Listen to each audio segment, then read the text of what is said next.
तर भावांनो, आपण शेवटी पोहोचलेलो आहे रोहिडा म्हणजेच विचित्र किल्ल्यावरती. तर या किल्ल्याला दोन नाव आहेत, रोहिडा आणि विचित्रगड. मित्रांनो, याची उंची 3760 फूट आहे आणि प्रकार गिरिदुर्ग. आणि वर आल्यानंतरच आपल्याला दुसऱ्या दरवाजातून बघायला भेटतं पाण्याचं टाकं आहे. हे भुयारी मार्गा प्रकारे पाण्याचं टाकं आहे आणि हे पाणी पिण्यासाठी सुद्धा उपयोगी करू शकतो. त्यानंतरच आपण थोडं आल्यानंतर आपल्याला फतेह बुरुज बघायला भेटतो. तर या बुरुजाची आत्ताची सध्याची स्थिती ही चांगली आहे. त्यानंतरच आपण इथून थोडं आल्यानंतर आपल्याला तिसरा दरवाजा बघायला भेटतो.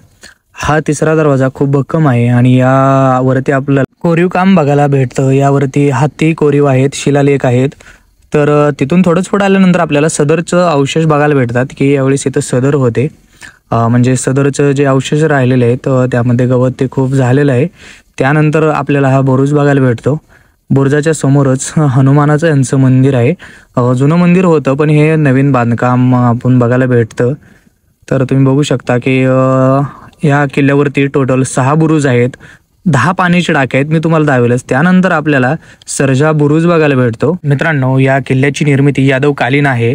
त्यानंतर आपण आल्यानंतर आपल्याला येथे राजवाड्याचे अवशेष बघायला भेटतात.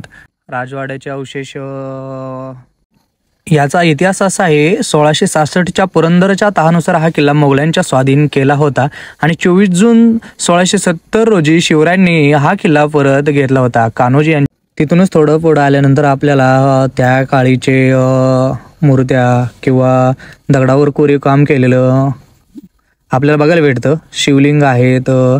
तर तिथूनच थोडं पुढं आल्यानंतर आपल्याला पाण्याचं टाकं सुद्धा बघायला भेटतं.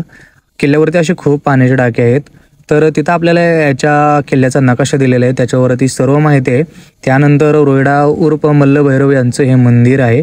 तर दिसणाऱ्या मूर्त्या ह्या पुरातन आहेत आणि छत्रपती शिवरायांची ही तिथे ठेवलेली मूर्ती आहे. तर तुम्ही बघू शकता की इथे पुरातन काळातील भांड्यांचं अवशेष आहेत, जुन्या भांड्यांचं अवशेष आहेत.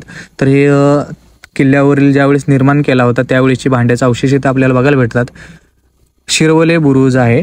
तर तुम्ही बघू शकता की किल्ल्याच्या मंदिराच्या पाठीमागे आपल्याला हा बुरुज बघायला भेटतो.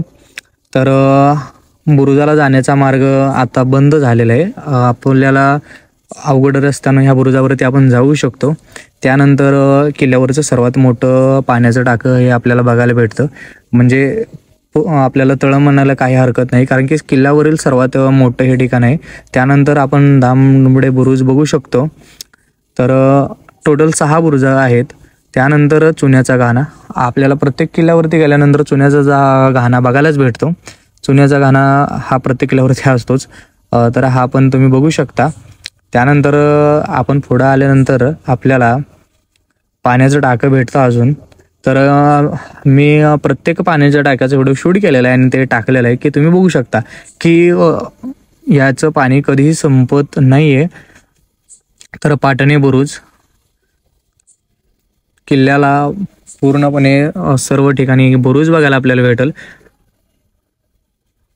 तर हा पुढं दिसणारा वाघजाई बुरुज आहे. तर हा बुरुज किल्ल्यावरचा सर्वात मोठा बुरुज आहे. तर तुम्ही बघू शकता. त्यानंतर ही तटबंदी आहे मित्रांनो किल्ल्याची. आपण थोडंच पुढे गेल्यानंतर या तटबंदीतून आपल्याला चोर दरवाजा बघायला भेटतो. तर हे पण पाण्याचं एक लहानसं टाकं आहे. यामध्ये सुद्धा अजून सुद्धा पाणी आहे. तर हा किल्ला मी नोव्हेंबरमध्ये बघत आहे. तर हा चोर दरवाजा आहे. तुम्ही बघू शकता की किल्ल्याच्या पाठीमागे हा चोर दरवाजा आहे आणि इथून रस्ता खूप कठीण आहे.